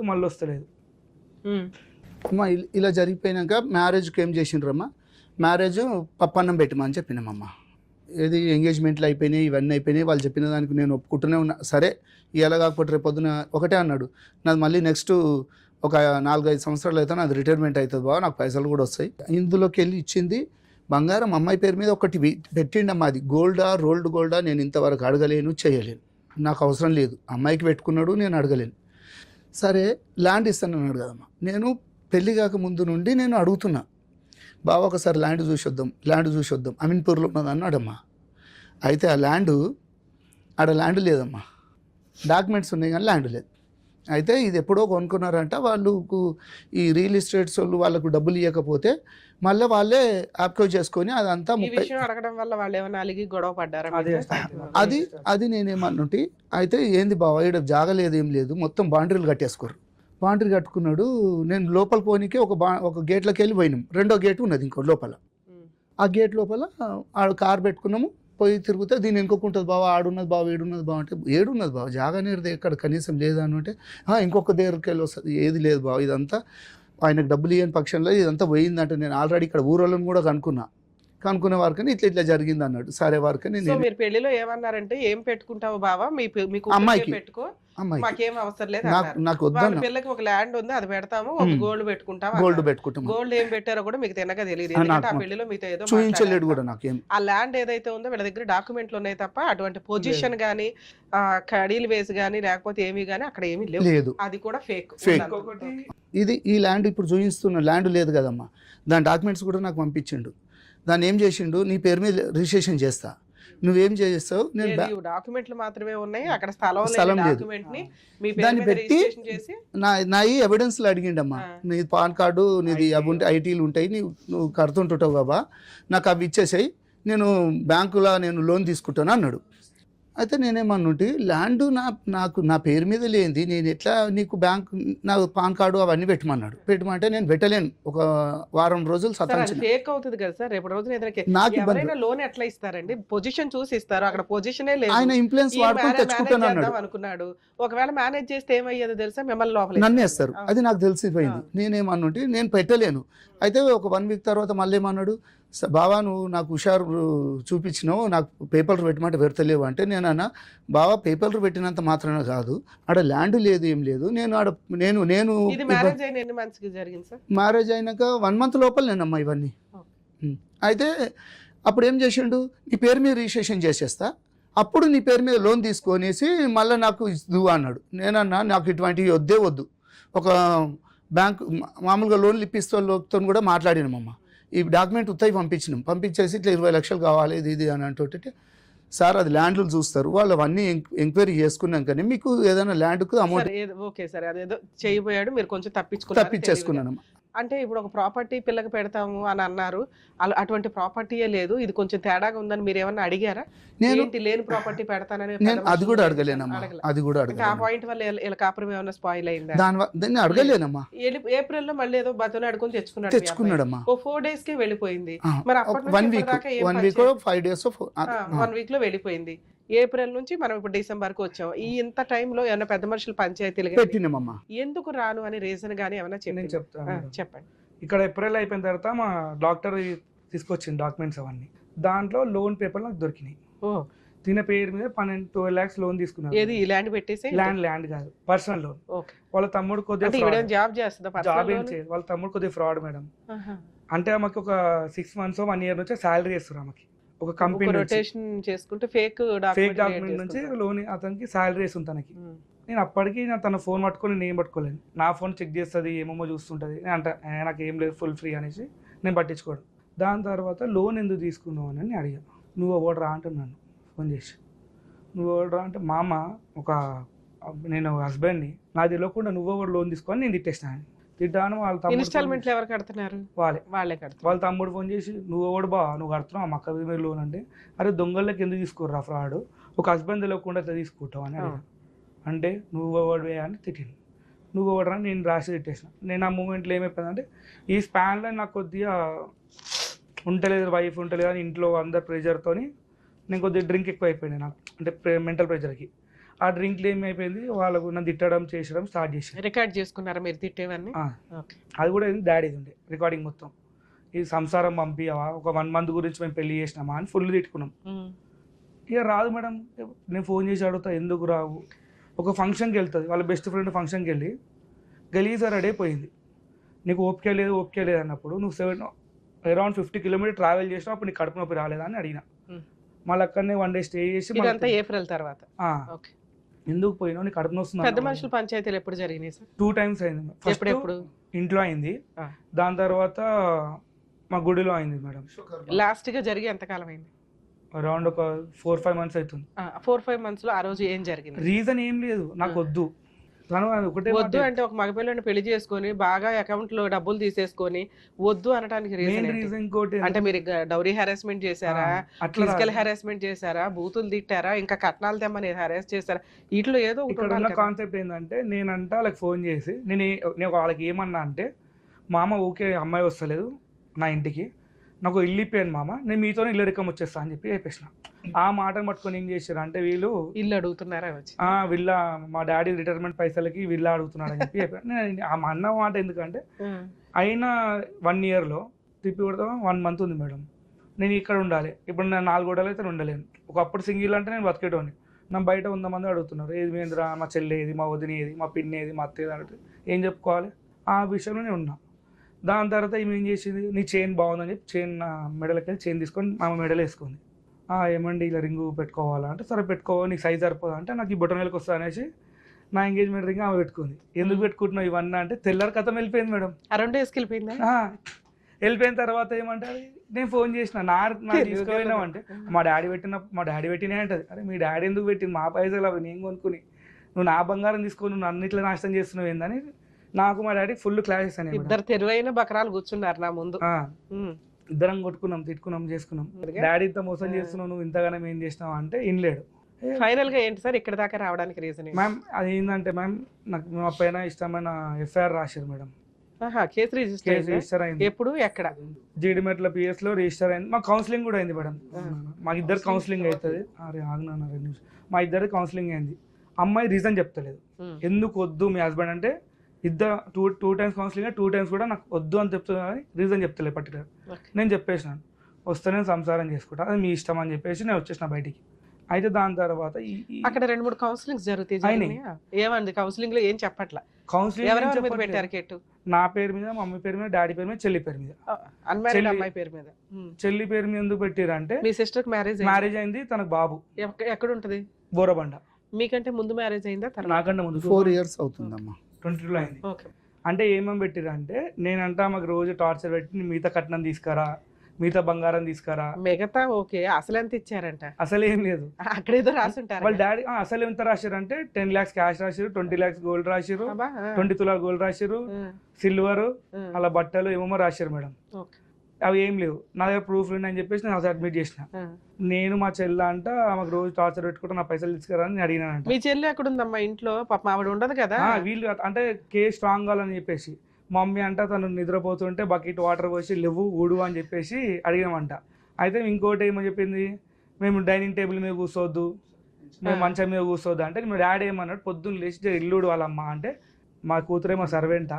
అమ్మ పెళ్ళి అయిందమ్మా, పెళ్ళి అయిన కొత్తలో వచ్చిండ్రు, మంచిగానే ఉన్నారు, అన్నిటికీ మేము అడ్జస్ట్ అయిపోయినాం. పెళ్ళైనా ఇంట్లోకి వచ్చిండ్రమ్మా, ఇంట్లో అయినాక అడ్జస్ట్మెంటింగ్ అయిపోయినామో అంతా ఉన్నాం. అయితే ఇక ఆమె ఇక సోఫాలలో కూర్చున్నాడు, డైనింగ్ వీటిల మీద కూర్చున్నది. అయితే నేనేం చెప్పినట్టు సరే కొన్ని రోజులు కొత్తగా వచ్చింది కదా, మెల్లగా చెప్పుకుందాము, మనం మార్చుకుంటామని చెప్పేసి ఆయనతో కూడా చెప్పినమ్మా. నేను మంచిగా మార్చుకుంటాం, మీ దాంట్లో మీకు పద్ధతులు అనేవి తెలుస్తలేవు, మా దాంట్లోకి వస్తే మా పద్ధతులు ఇట్లుంటాయి మా అని కూడా చెప్తే ఆమె ఏం చేసింది, సరే కానీ నేనేం చెప్పినమ్మా, ఒక ఇల్లు ఉదయం లేవగానే ఆడవాళ్ళు ఏం చేసుకుంటారమ్మా, ఇక ఇల్లు ఉడుచుకొని కొంచెం దేవునికి దీపం పెట్టుకునాలా అంటే, లేదు మామయ్య నువ్వు దీపం పెడుతున్నావు కదా, రోజు నువ్వే పెడతావు కదా అంటే, రోజు నేను పెడతానమ్మా, ఏదో ఒక రోజు పెట్టుకునాలి కదా, నువ్వు కూడా పెట్టుకున్నాలి దేవునికి అంటుంటే ఆమె దీపం ఇంతవరకు పెట్టింది లేదు, ఇల్లు ఊడ్చింది లేదు, వాకిలు ఊడ్చింది లేదు. అయితే నేను ఇదే మాట వాళ్ళ నాయనకు 10 సార్లు చెప్పినమ్మా. అంటే నువ్వు పని మనుషుల్ని పెట్టుకో అన్నాడు. నేనన్నా సరే నాకు పని మనిషి, ఇప్పుడు మా నలుగురికి పని మనిషి పెట్టుకుంటాం, వాళ్ళిద్దరు ఉన్నప్పుడు కూడా పని మనిషి పెట్టుకుంటారా? ఆమె మాకేం చేస్తుంది, నా భార్యనే మొత్తం చేస్తుంది పని అంతా, నేను పని మనుషులను పెట్టుకోను, ఆ పని మనుషులకు ఇంకొక పని మనిషి కావాలంటారు. ఇవన్నీ ఎక్కడికి ఉంటుంటాయి, మన పని మనం చేసుకున్నాను బా, ఏమన్నా డ్యూటీకి పోతుందా, ఏం చేస్తుందా, అన్నీ క్లాస్ జరిగిందమ్మా. జరుగుతుంటుంటే ఒకసారి ఇంట్లోకి వాళ్ళ అమ్మ, వాళ్ళ నాయన, వాళ్ళ తమ్ముడు కింద ఉన్నాడని మాకు తెలియదు. అయితే ఇట్లా డిస్కస్ జరుగుతుంటుంటే ఇంటలేదు చేస్తలేదు అంటుంటే ఒకరోజు పంచాయతీకి వచ్చారు వాళ్ళిద్దరు తల్లిదండ్రి మా మీదకి వచ్చి మాట్లాడుతుంటుంటే నేనన్నా, చూడు బావ ఏం పని చేయదు, ఏం చేయదు, ఇట్లనే కూర్చుంటుంది, అత్తమ్మ పని చేస్తుంటుంటే అందరు కింద మా ఆడిపడుచులు అక్కలు వీళ్ళందరూ వచ్చి కింద కూర్చొని హాల్లో సాఫ్ వేసుకొని కూర్చొని మాట్లాడుకుంటుంటే ఈమె సోఫా మీద కూర్చొని కాలు మీద కాలు వేసుకొని ఉప్పుకుంటూ కూర్చుంటుంటుంది. నేనేం చేసినట్టే అంటే ఒకసారి చెప్పినమ్మా, అది ఒక్కటి తప్పే నాదిగా. నేను చెప్పిన అమ్మ వాళ్ళందరు కింద సాపేసుకొని కూర్చున్నారు, నువ్వు ఇట్లా కూర్చున్నాడు తప్పు, నీకు కాలు నొప్పులు ఉన్నాయో మరి ఏమున్నాయో నాకు తెలియదు, మీ డాడీ అయితే సోఫాలలో కూర్చోమన్నాడు, ఒక చిన్న స్టూల్ ఉంటాయి కదా 150ది, ఆ 150 స్టూల్ వేసుకొని వాళ్ళ పక్కన కూర్చోమ్మా. నేనేమన్నాను, అందరు కాళ్ళకి నువ్వు పైన కూర్చుంటివి, వాళ్ళేమో అత్తమ్మ మీ ఆడబిడ్చ వీళ్ళందరేమో కింద కూర్చుంటున్నారు అని చెప్పడం అది తప్పు అయిపోయిందట నాకు. అంటే ఇక నేనేమనలే, సపోర్ట్ అదొక్కటే మాట అన్నమ్మా. అంటే ఇక ఆమె ఏం చేసింది, లెగిసింది, లోపలికి వెళ్ళిపోయింది, బెడ్రూమ్లోకి వెళ్ళిపోయింది. ఈమె కూడా చెప్తుందంట, కొంచెం పద్ధతులు మీ వేరే ఉన్నాయి, మావి వేరే ఉన్నాయి, కొంచెం మామయ్య వచ్చినప్పుడు కొంచెం లేచి నీ రూమ్లో కన్నావో, లేకపోతే మామయ్య లేచినప్పుడు కొంచెం బయటకు వెళ్ళి వచ్చినప్పుడు లేసైనా కూర్చొని కొంచెం మంచి ఏదో ఒక పద్ధతి ఉండాలి అని చెప్పేసి చెప్తుంటే ఏ పని చేయలేదు. సరే అన్నిటికీ అడ్జస్ట్ అవుతుకుంటూనే వస్తున్నాయి ఈ 2 నెలలు. సరే పెళ్ళి అయితే ఇంకా మార్పు వస్తుందని, ఇక మార్పు రాలేదు. రాకుండా ఏం జరిగింది, ఇవి అవుతున్నాయమ్మా, ఇవి జరుగుతుంటుంటే ఇక ఈ పంచాయతీ మాకు ఈమె వెళ్ళిపోయింది కదమ్మా, డిసెంబర్లో 24వ తారీఖు వెళ్ళిపోయింది, ఇంకా రాలేదు చేయలేదు, ఇవన్నీ జరిగింది. బాబు చెప్పిండు. తర్వాత ఏం చేసిండ్రు, ఈ ఒక పంచాయతీ రోజు వాళ్ళ తమ్ముడు కింద ఉన్నాడమ్మా, అమ్మ నాయన మాట్లాడుతున్నారు, మేమిద్దరం ఉన్నాం, వాళ్ళిద్దరు ఉన్నాం, మాట్లాడుకుంటున్నాం. ఆమెకు పద్ధతులు నేర్పలేవు, నువ్వు చేయలేవు, ఇవన్నీ మేము చెప్పుకుంటుంటే ఈ తల్లి ఏం చేసింది, ఫోను కొడుకుకు ఆన్ చేసేసి కొడుకుకు అది పెట్టిండ్రు, వాళ్ళు ఆ కాన్ఫరెన్స్ అయ్యిందో ఆ ఫోన్ పెడితే ఆ కొడుకు ఏం చేసిండు, వేరే వాళ్ళకి కాన్ఫరెన్స్ పెట్టిండు. ఇవి జరిగినాయి, ఇవి నాకు తెలియదు, నేను మాట్లాడేస్తున్నాను నేనేమనుకుంటున్నా, ఆయన మాట్లాడుతున్నా కదా జర కొంచెం పద్ధతి అన్నీ వస్తారు అన్నట్టు నేను మాట్లాడుకుంటూ పోతున్నా. మా మాటలన్నీ ఏం చేస్తున్నాడు, తల్లి ఇక్కడ రికార్డు పంపించేస్తుంది, కొడుకు అక్కడ వింటున్నాడు, ఇంకొకరికి ఎవరికో పంపిస్తున్నాడు. ఇవన్నీ జరిగినాక నేను ఈమె అన్నది, కింద వాళ్ళ కొడుకున్నాడే ఫోన్ వింటున్నాడు అంటే, ఫోన్ మాట్లాడుతున్నాడేమోలే నాకేం తెలుసులే అని చెప్పి. అయితే నేను ఒకసారి పోయి చూసే వరకు కింద ఇదంతా నడుస్తుందమ్మా.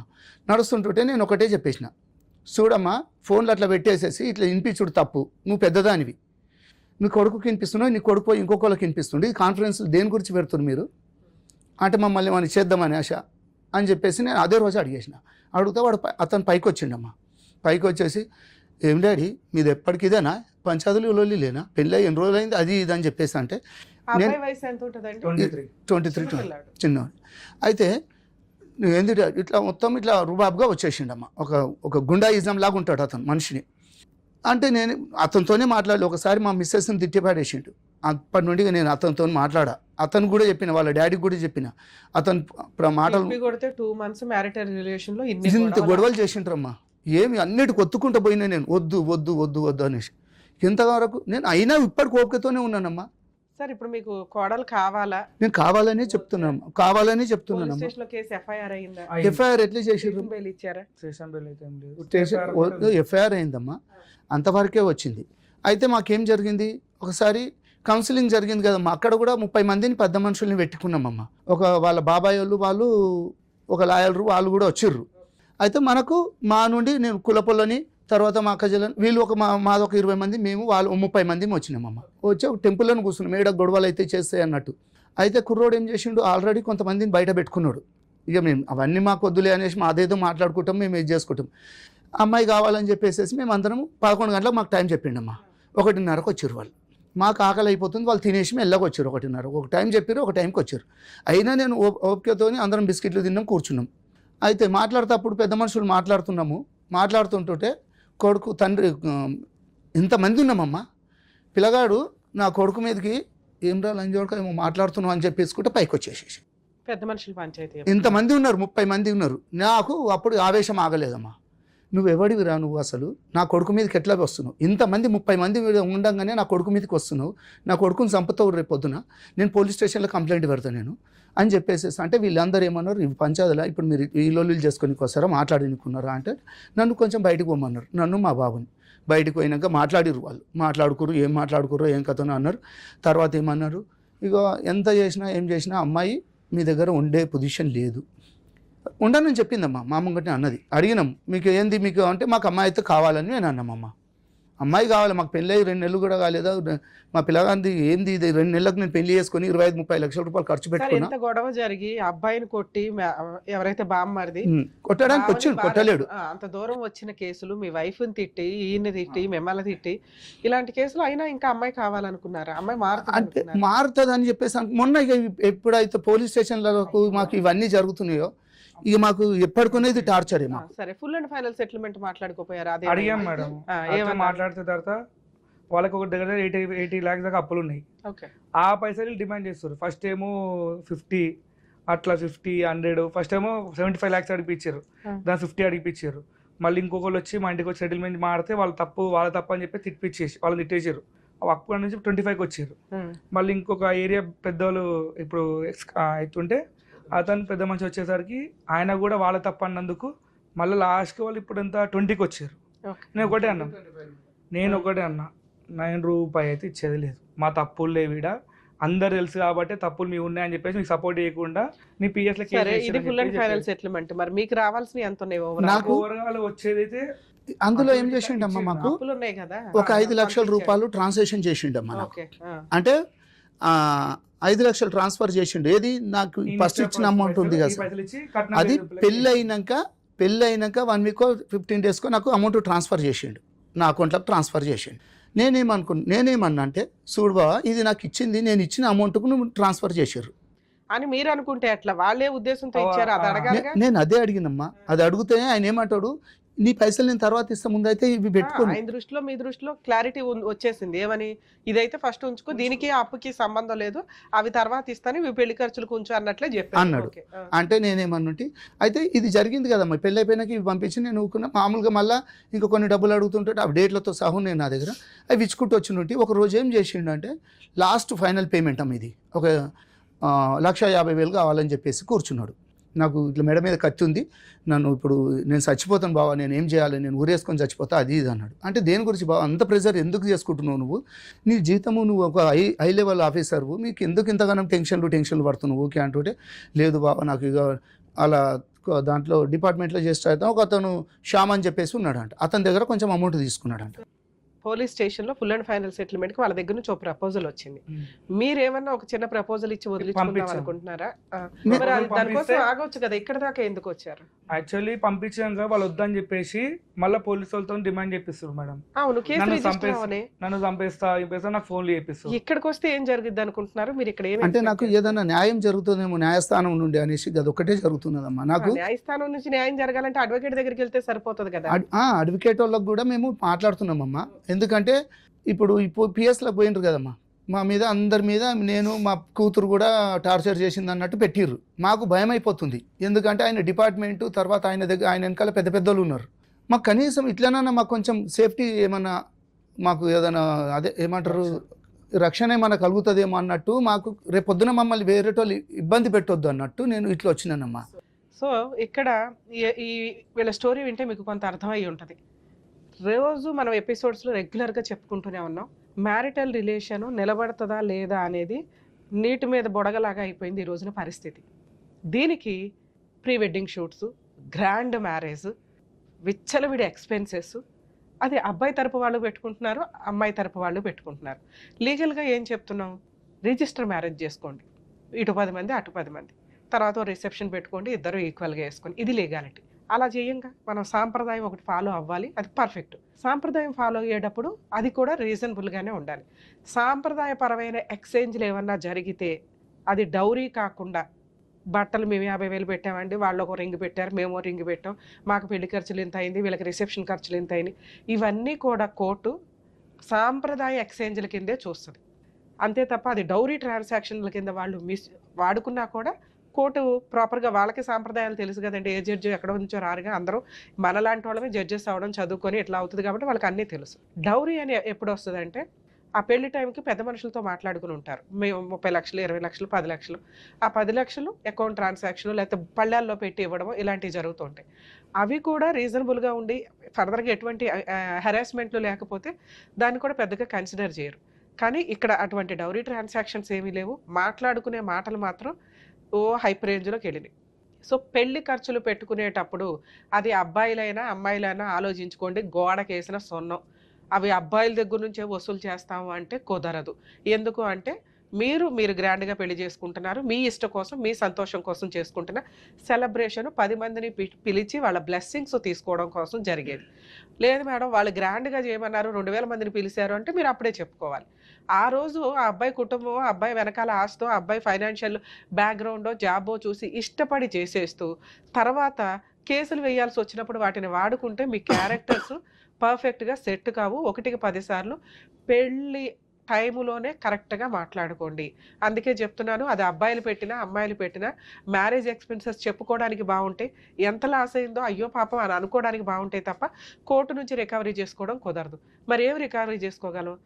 మీ మ్యారిటల్ రిలేషన్లో మీరు ఎంత సఫర్ అయ్యారు అంటే, ఒక అమ్మాయి ఇలా పెళ్లి చేసుకొని 2 వీక్స్లోనో 2 మంత్స్లోనో బయటికి వెళ్ళిపోయి వీళ్ళు ఇట్లా సెక్సువల్ అబ్యూస్ చేశారండి, ఈ అబ్బాయి సెక్స్ పనికిరాడండి, ఈ అబ్బాయి జాబ్ చేయడండి, ఈ అబ్బాయి తాగిపోతండి, వాళ్ళ నాన్న ఇట్లా అండి, వాళ్ళ అమ్మ ఇట్లా అండి అని వేసే కేసులు నార్మల్ కేసులు. ఒకప్పుడు ఒక 10 years బ్యాక్ మనం చూస్తే 498 కేసు పెడితే ఇమ్మీడియట్గా అత్తమామలు, హస్బెండ్, ఆడబడుచులు, పెద్ద మనుషులు అందరినీ జైలుకి తీసుకెళ్లేవాళ్ళు. ఫస్ట్ ఎక్కడో పెద్ద మనుషులకు కాస్త కవరింగ్ అయింది, కానీ ఇవి హార్ట్ అటాకులతో చనిపోయిన సందర్భాలు ఎక్కువ ఉన్నాయి. ఇన్లాస్ ఎవరైతే అత్తమామలు ఉంటారో వాళ్ళే హెల్త్లు బాగోవు.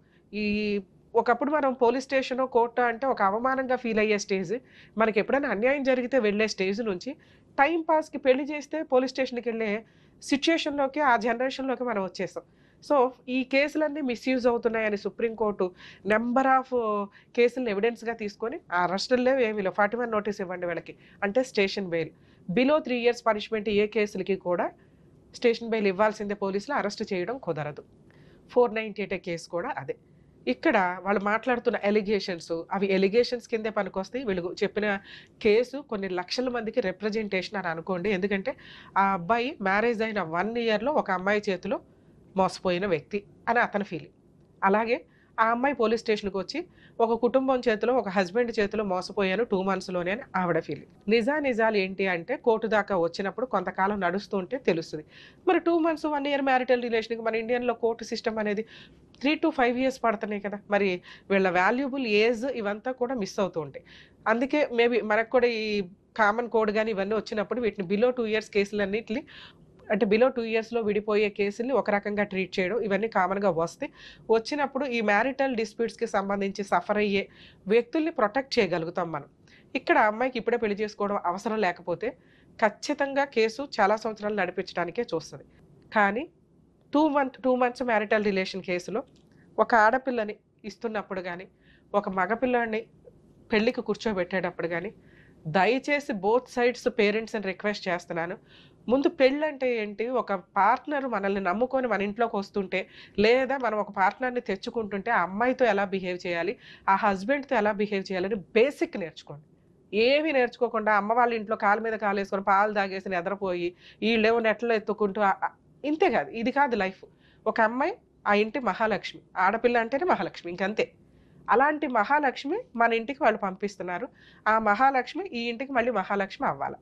ఏంటి టైంపాస్ పంచాయతీలు నేర్పించి పంపించండి. భర్తతో ఎట్లా ఉండాలి, మీ వైఫులతో మీరు కాపురాలు చేస్తున్నారుగా, మీ అమ్మలు కాపురాలు చేసుకున్నారుగా, మీ నాన్నలు కాపురాలు చేశారు. ఇది మీ పిల్లల జనరేషన్కి వచ్చేసరికి స్పాయిల్ అయిపోతుంది. మీ ఇళ్లలో మగపిల్లలు ఉంటే మీకు ఖచ్చితంగా అర్థం అవ్వాలి. కర్మ ఏంటంటే ఇక్కడ ఆడపిల్ల ఉంది, అక్కడ మగపిల్లడు ఉన్నాడు, అయినా వీళ్ళ బాండింగ్స్ అనేవి చాలా స్పాయిల్ అయిపోయాయి. చాలా మేజర్ పాయింట్స్, వాళ్ళ దృష్టిలో వాళ్ళ కరెక్ట్, వీళ్ళ దృష్టిలో వీళ్ళు కరెక్ట్. సో ఆడపిల్లలకు పెళ్ళిళ్ళు చేసి పంపించేటప్పుడు 1కి 100 సార్లు ఒక కుటుంబంలోకి వెళ్తున్నప్పుడు ఆ అమ్మాయి వెళ్తుంది అంటే భర్త, అత్తమామలు, కుటుంబ సభ్యులు ఉంటారు, వాళ్ళకి నేర్పించి పంపించండి. పనమ్మాయి కింద కాదు, ఆ ఇంటి మహాలక్ష్మి లాగా వెళ్తుంది, బాధ్యతలన్నీ ఉంటాయి. మీ అమ్మాయి ఎంత బాగా చేసిందో నువ్వు కూడా ఆ ఇంటికి వెళ్ళి మా పరువు నిలబెట్టాలి తల్లి.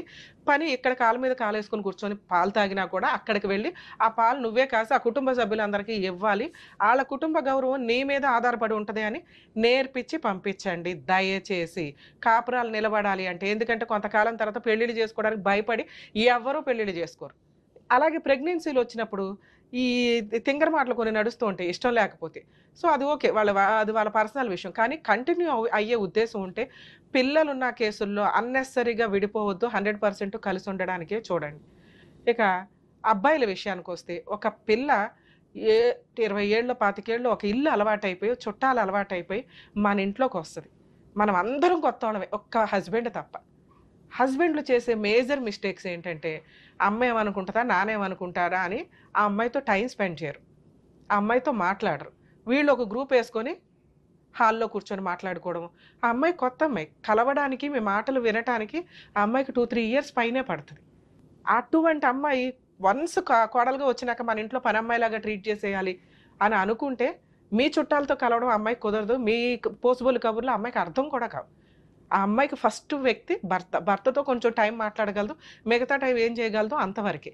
కొంచెం అమ్మాయిని అండర్స్టాండ్ చేసుకోండి. వచ్చి రాగానే మన పద్ధతులు నేర్చేసుకోవాలి, మన ఇంట్లో సర్దుపోవాలి, మన కుటుంబాన్ని నెత్తి మీద వేసేసుకోవాలంటే పిల్ల పిచ్చుకులు వీళ్ళంతా. వీళ్ళకేమి ఒకప్పుడు అంటే 15 ఏళ్ళకే పెళ్ళి అంటేనే ఒక బొమ్మలాట దగ్గర నుంచి నేర్చేసుకొని భర్త కావాలి, అత్తమామలు కావాలి ఇట్లా ఉండేది. ఇప్పుడు అట్లా లేదు, పెళ్ళి అంటేనే భయపడిపోతున్నారు ఆడపిల్లలు. అలాంటి ఒక అమ్మాయి మన దగ్గరకు వచ్చినప్పుడు కొంత ప్రొటెక్టివ్గా చూసుకొని, మన అబ్బాయికి అవసరం, మన అబ్బాయి ఫిజికల్ నీడ్స్ తీరాలన్నా, మన కుటుంబం ముందుకెళ్ళాలన్నా, మనకి వారసులు రావాలన్నా, మన ఆస్తి వేస్ట్ అయిపోకుండా ఉండాలన్నా అమ్మాయి అవసరం కాబట్టి, కోడలు అవసరం కాబట్టి, కోడలు అపురూపం అనుకొని ముందే నేర్పించుకోండి. అరే ఈ కాపురం పోతే మళ్ళీ ఎవరో సెకండ్ హ్యాండ్ చేసుకోవాల్సి వస్తుంది, అప్పుడైనా ఇదే పంచాయతీ కదా, ఆ సర్దుకునేదేదో ఇప్పుడే సర్దుకుందాం అని ముందుగా ఆలోచించి అబ్బాయిల్ని ప్రిపేర్ చేసి ఉంచండి.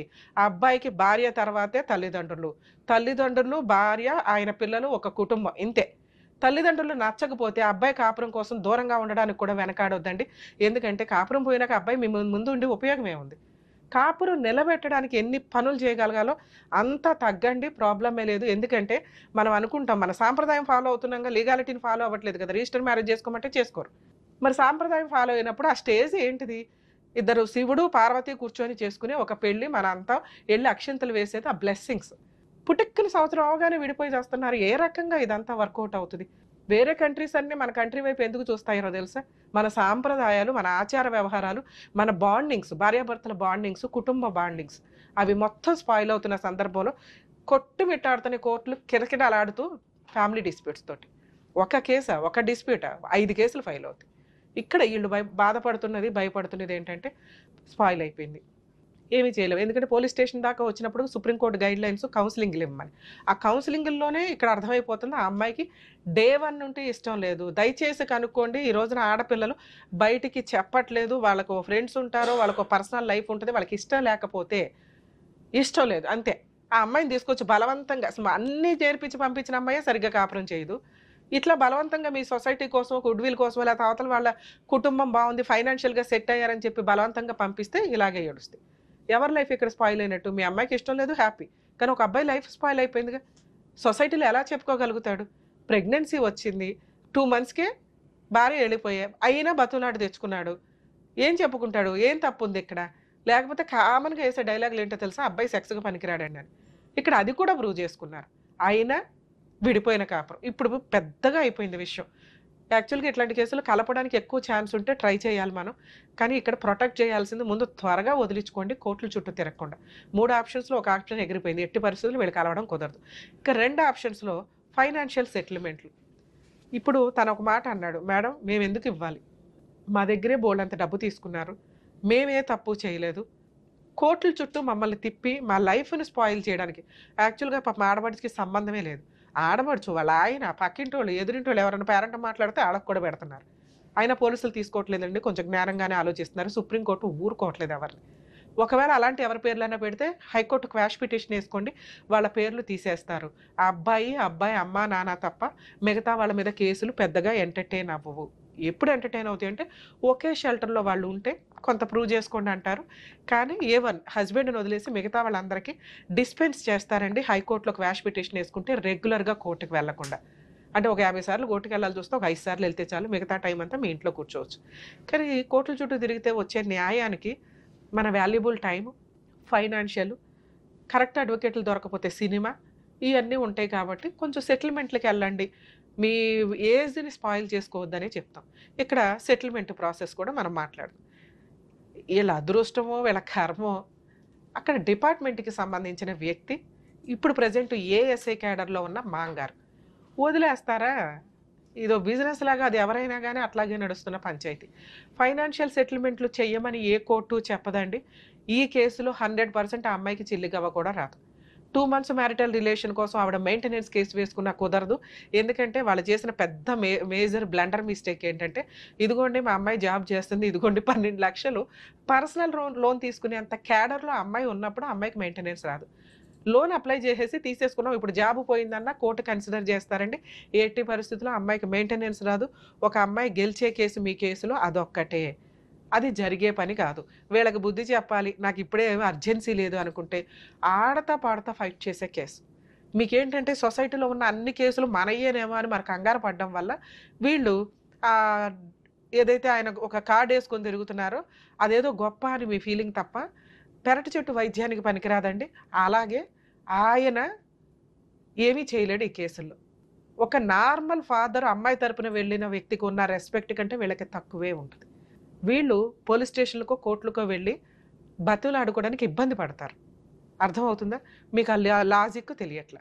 ఫోన్ చేసి మా అమ్మాయికి వేసేయండి అంటే ఒకరోజు ఎంటర్టైన్ చేస్తారు, 2వ రోజు ఎంటర్టైన్ చేస్తారు, 3వ రోజు చీప్గా చూస్తూ ఉంటారు. ఈ కాపురాన్ని ఏదో సెటిల్ చేసుకోలేకపోయాడు, కేసుల దాకా వస్తాయి. ఎందుకంటే కోర్టులో మీకు అది ప్లస్ పాయింట్. డిపార్ట్మెంట్ మామగారు ఏమన్నా చేసి ఉండొచ్చు, ఆ రకంగా మీకు ప్లస్ పాయింటే, అది మైనస్ కాదు. 2, ఆ అమ్మాయి domestic violence case 498 case, maintenance వేస్తే వేయొచ్చు, మెయింటెనెన్స్ గెలవదు, 498 గెలవదు, డొమెస్టిక్ వైలెన్స్ గెలవదు. ఇప్పుడు మీరు చెప్పినవి నిజాలైతే. నెక్స్ట్ డైవర్స్ కేసు, ఆ అమ్మాయి రాను అంటుంది కాబట్టి 1 year కంప్లీట్ అయింది, మీరు డైవర్స్ వేసుకోండి. మేడం మరి సెటిల్మెంట్ బెటర్ అన్నారు కదా, మీరు ఏ రకంగా సెటిల్మెంట్ బెటర్ మేడం, మేము న్యాయ పోరాటం చేయాలనుకుంటున్నాం.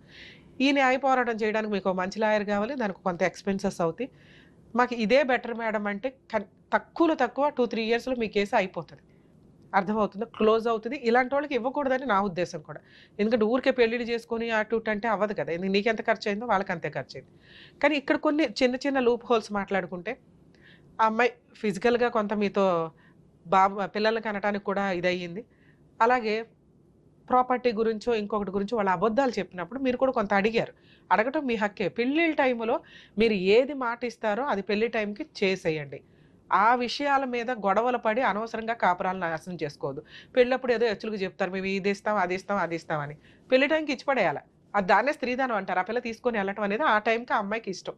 అప్పుడు వదిలేసి తర్వాత ఇస్తావు అంటే ఖచ్చితంగా అవతల వాళ్ళు అరే నువ్వేం తెచ్చుకోలేదేంటి అని సరదాగా అన్నా కూడా అదొక అవమానంగా ఫీల్ అయిపోయి, ఆ రోజు మీ నాన్న అన్నాడు కదా అదేదో ఇస్తాం అరెకరం పావెకరం అన్నారు తెచ్చుకోలేదు ఏంటి అంటే ఇదిగోండి అడిషనల్ డౌరీకి నన్ను హెరాస్ చేశారు. ఇవి కరెక్ట్ కాదు. ఒకసారి పెళ్లిలో మీరు మాట్లాడుకుంటున్నారంటే పెళ్లిలో ఇచ్చేయడానికే చూడండి. అబ్బాయి తరపు వాళ్ళు తల్లిదండ్రులు ఎవరైతే ఉన్నారో కొంచెం లాజిక్ ఆలోచించండి. పెళ్లి ఇంకో 10 రోజులు పోస్ట్ పోన్ చేసుకోండి కానీ, లేదా వద్దు అనుకోండి మాకేం వద్దు అమ్మాయి వస్తే చాలు. ఏదైనా కావాలి వాళ్ళు ఇస్తాము అంటే ఆ టైంకి ఇవ్వండి. స్టార్టింగ్లో మాట్లాడిందే పర్ఫెక్ట్, తర్వాత మాట్లాడేదంటే హెరాస్మెంట్ కిందకి వెళ్తుంది. కొంచెం ఈ లాజిక్ మిస్ అవ్వకండి ఎవరు కూడా. సరే ఇక్కడ మీరు భయపడింది ఏదైతే ఉందో మీరు 100% మీ కష్టం ఏంటో తెలియజేశారు. మీలాంటి వాళ్ళే బయట బోల్డ్ మంది ఉన్నారండి. వాళ్ళకి ఒక అవేర్నెస్ నిజంగా ఆ పుణ్యం అంతా మీకు యాడ్ అవుతున్నట్లు లెక్క. ఎందుకంటే ఇది నార్మల్ కేసు. మీకున్న ఫైనాన్షియల్ కెపాసిటీకి మీరు మంచి లాయర్ని పెట్టుకుని కూడా ఫైట్ చేయొచ్చు. కానీ జనాలకు తెలియాలి మేము ఎంత సఫర్ అవుతున్నాము, ఇలాంటి వాళ్ళు ఎంత సఫర్ అవుతున్నారని మీరు ముందుకు వచ్చి మీ వాయిస్ రేస్ చేసి చెప్పినందుకు నిజంగా హ్యాట్స్ ఆఫ్. ఎందుకంటే మీ అబ్బాయి చాలా రెస్పెక్ట్ ఇస్తున్నాడు తండ్రికి, కుటుంబానికి. అలాంటి పిల్లోడిని ఎంత జాగ్రత్తగా చూసుకోవాలని సొసైటీ చూసిన వ్యక్తిగా రెస్పాన్సిబిలిటీ మీకు ఉండాలి. తండ్రి దగ్గర కూర్చోనో లేకపోతే డిప్రెషన్లోనో మీకు మీ ఏరియాలో మేబీ తాగుడు కామన్గా అయి ఉండొచ్చు కానీ అది పండగల టైంలోనే. మిగతా టైము డిప్రెషన్ వచ్చినప్పుడు తాగుకుంటూ కూర్చుంటే ఆ పిల్లోడు వయసు ఎంత? అబ్బాయిని చేసుకోవాలి అంటే అబ్బాయి పర్ఫెక్ట్గాను హెల్దీగాను ఉండాలి కదా.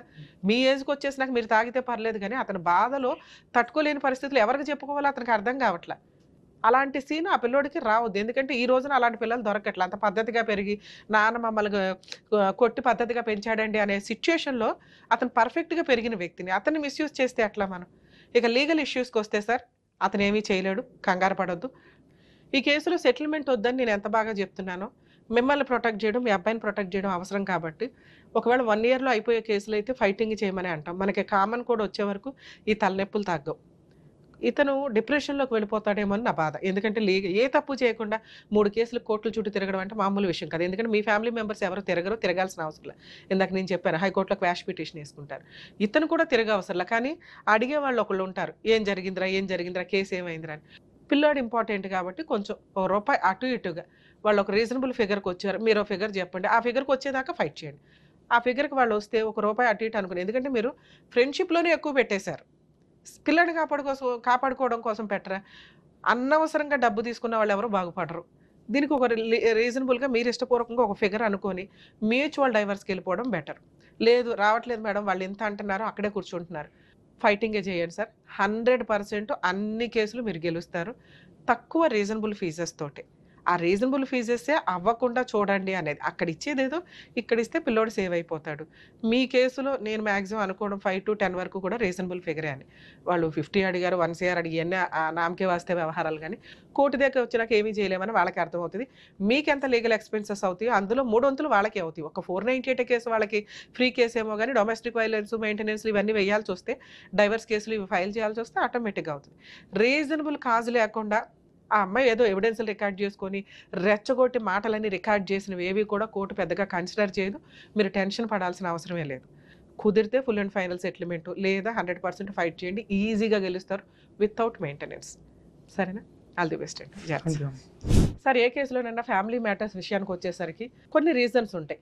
మనతో కాపురం చేసి పిల్లలకని 2-3 పిల్లలు ఉన్నారు, లేకపోతే ఒక పిల్లాడు ఉన్నాడు, పిల్లలు ఉంది అనుకుంటే కాంపెన్సేషన్ ఇచ్చి సెటిల్ చేసుకోండి. ఎందుకంటే పిల్లలకి తండ్రి అవసరం చాలా ఉంటుంది. ఇండియాలో తండ్రిని ఎవరు కుదరదు కాబట్టి ఓన్లీ విజిటేషన్ రైట్స్ ఇవి ఒకరికొకరు తిరగడం వల్ల దిగజారి మాటలు కూడా కొన్ని వచ్చేస్తున్నాయి. కాబట్టి వదిలేయాలనుకుంటే పిల్లలతో పాటు భార్యను వదిలేసి కొంత కాంపెన్సేషన్ అయితే ఇవ్వాలి. అది వాళ్ళ చదువులకి, మెయింటెనెన్స్లకి, వీటికి యూజ్ అవుతుంది. ఇక్కడ పిల్లలు లేరు, 2-3 months మ్యారిటల్ రిలేషన్ అంటే రీజనబుల్ అమౌంట్ ఏది అడ్వకేట్లకు అయ్యే ఖర్చు ఏదో అమ్మాయికే ఇచ్చి వదిలించుకోవడం వరకు వస్తే అది పర్ఫెక్ట్. లేకపోతే 100% న్యాయ పోరాటం చేయండి. ఎందుకంటే ఈ కేసులు నడుస్తుంటే సుప్రీంకోర్టు కూడా యాక్సెప్ట్ చేయట్లేదండి. చాలా చేంజెస్ రాబోతున్నాయి త్వరలో. అనవసరంగా ఒక అబ్బాయిల్ని పెళ్లి చేసుకొని మెయింటెనెన్స్లో, కాంపెన్సేషన్లో వసూలు చేసి కాలు మీద కాలేసుకొని కూర్చుందామంటే అమ్మాయిలకి కుదరదు. అలాగే ఒక ఆడపిల్లని పెళ్లి చేసుకొని అప్పనంగా కట్నాలు తెచ్చేసుకొని మన ఇంట్లో ఓ పని అమ్మాయిలాగా ఉండాలంటే అబ్బాయిలకి కుదరదు. కానీ ఇక్కడ లాస్ అవుతున్నది ఎక్కువగా అబ్బాయిలు ఉన్నారు కాబట్టి కాంపెన్సేషన్ అబ్బాయి దగ్గర నుంచే వసూలు చేసుకునే కెపాసిటీ నడుస్తుంది కాబట్టి కొంచెం అబ్బాయిలు జాగ్రత్తగా ఉండండి. అమ్మాయిలు కొంచెం న్యాయంగా ఉండండి తల్లి.